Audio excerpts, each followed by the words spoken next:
we enjoy knowing the physicalness of that which is you. You are so beautifully physical, which means you're really, really, really, really good at interpreting a reality through your physical senses. What you see is just an interpretation of vibration. What you hear is an interpretation of vibration. What you smell and taste and touch, just vibrational interpretations. But you, bless you, you make that reality, because I can see it and hear it and smell it and taste it and touch it, so that's real. And what's in the vortex, Abraham, dear friend, that vortex that you keep pointing at and telling us we should get in it, I have to tell you, we hear you say, I can't actually see or hear or smell or taste or touch anything over there, so I'm not so sure that that's a reality worth giving my attention to. And we say, that's what trips you up. Your reality that is so, you just like it so much. It calls you because you can see it and hear it and smell it and taste and touch it. So you want to see it and look at it and taste it and touch it and hear it. You want to give it your undivided attention. And we say, if you give your problem your undivided attention, you hold yourself apart from being a cooperative component to the solution. You say, but I can't see the solution, and let me tell you about the problem. I've had it for a long time. I've never liked it. It bothers me in this way, and this way, and this way, and this way. Others have it too. We have a meetup group online. And we say, if you keep keeping the problem active in your vibration, you see, that wasn't your plan. You planned to come as part of your consciousness into this physical body, explore, identify what you prefer, and as soon as you identify it, to give your undivided attention to that new preference. And when you do that, when life shows you what you want, and then you talk about what it is you want and why you want it, and you think about all the reasons that you would love to experience that, then you train yourself into vibrational compliance with the solution, and then law of attraction must bring it to you. It is law. But when you feel that you have to justify it, and we know how you got there. In other words, you came into this physical body and you looked to those other big people as the vortex through which your well-being came. And as they said to you, don't behave that way. You must cater to me. You must please me. And whether they said it right out loud or not, and plenty of them did, you caught on pretty quick that you needed to do things that would make you friendly in the community in which you were living. And so you began one who pleased those around you. When they frowned, you did something different. You always, not always, but especially in the beginning, you were trying to evoke a pleasing response from those who were outside of you, even those who were well-meaning, like your parents and those up close to you. But what happened in that is that you lost your sense of your relationship with your vortex. You lost your sense of your relationship with this larger part of you who has just now become more as a result of what you have been living. Are you following us at all? You were source energy before you came into this body. You came into this body where you now avidly explore details all day, every day. And when you know what you don't want, you know what you do want, and you send off that rocket, and the larger part of you becomes the equivalent of what you do want. So you, in your exploration of the variety, caused yourself vibrationally, the eternal part of you, the forever part of you, you caused that part of you to expand, to become more. And in the moment that you, through your exploration of variety, caused that larger part to become more, you now have the choice of keeping up with the expansion or not. When you keep up with the expansion, you feel happy, you feel sure, you feel frisky, you feel robust, you feel clear-minded, you feel healthy, you feel vital and alive, you feel full of fun, you have good timing. In other words, when you keep up with who you are, you feel wonderful. So what are your emotions anyway? Your emotions are your indicator of the relationship between the frequencies in you. So you were source energy before you came into this body. That's a frequency. You are a point of consciousness here in this physical body. That's a frequency. There is a larger part of you still non-physically focused. That's a frequency. And those frequencies are playing off of one another, and that's what emotions are. So when you feel elation, you're tuned in, tapped in, turned on. That means the thought that you're thinking right now is in total agreement with the thought the source within you thinks, you see. Well, we can't say it to you any more clearly than that. Now, let's play together if you want to. We are eager to chew with you about anything that is important to you.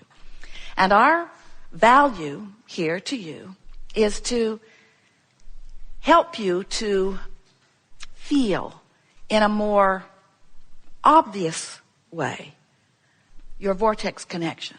In other words, our value to you is to bridge you from where you are vibrationally to who you really are. And so it is our expectation that you will feel relief as you move that way. Whether you come to the hot seat or not, whether you are listening in, whether you are watching in, whether you're sitting in this chair with your eyes closed, or whether you are fully participating, whether you visit with us verbally or not, we are aware not only of who you are, but of all that you are in your vortex. And we can feel the power of that which you're reaching for. In other words, you have highlighted solutions all over the planet. There is a powerful calling of solution and answer. But the most important thing to understand is, friends, we know the answers. We have the solutions. But to you, you got to say, big hairy deal.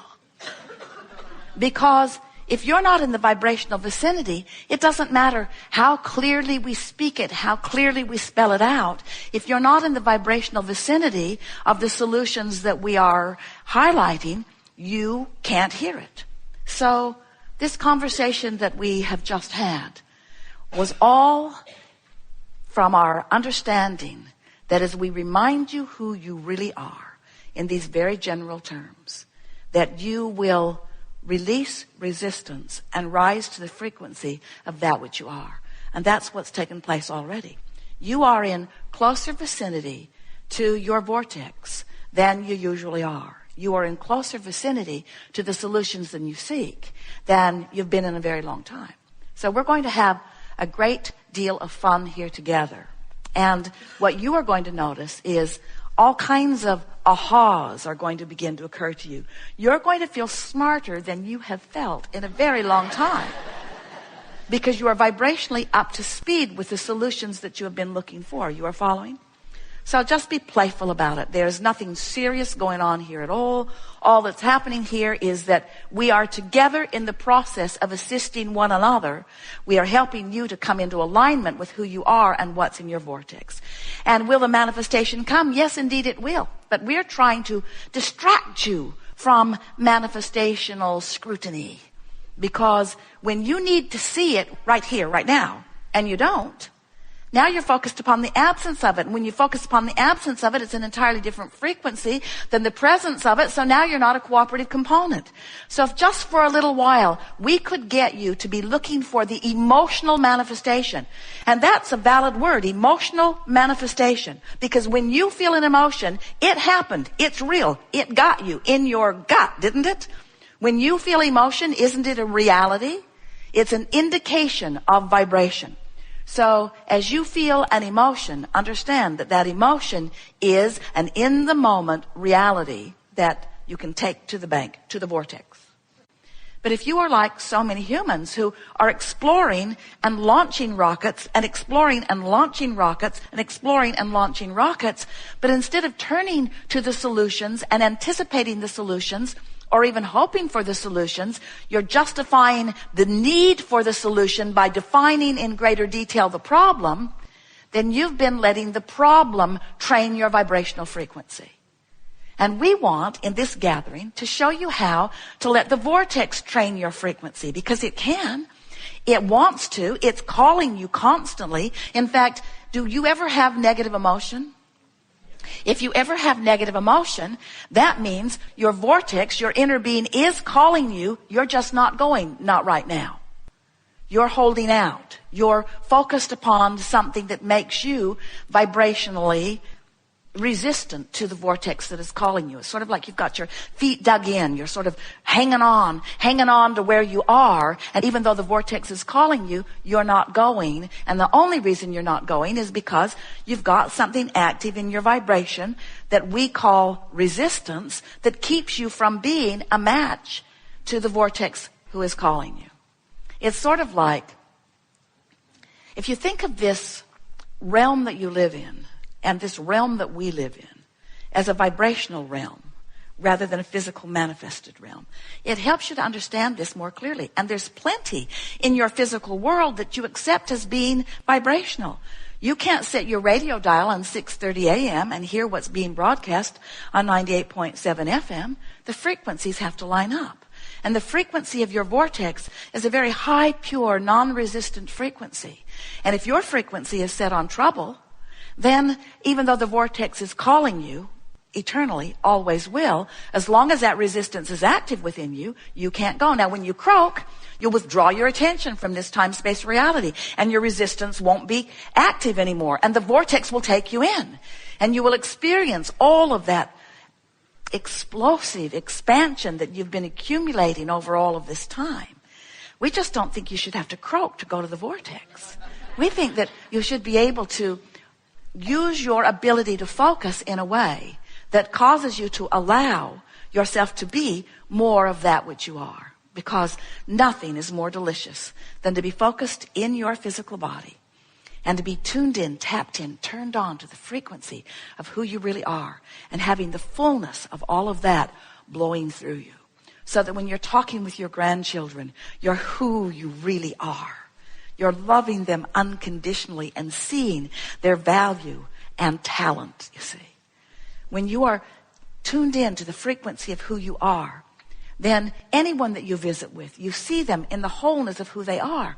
That's been the secret of masters and healers from the beginning of time. They behold you as you really are, not as you may temporarily be being, as you are depriving yourself of being all that you really are because you're fussing over something, because you've got yourself convinced that reality is the most important thing.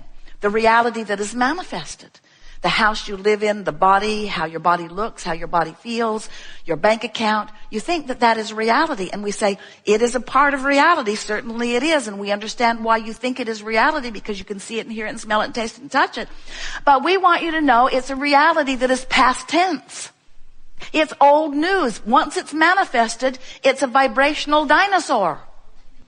Once it is manifested, it is about something that is not as important as what's going on in your vortex.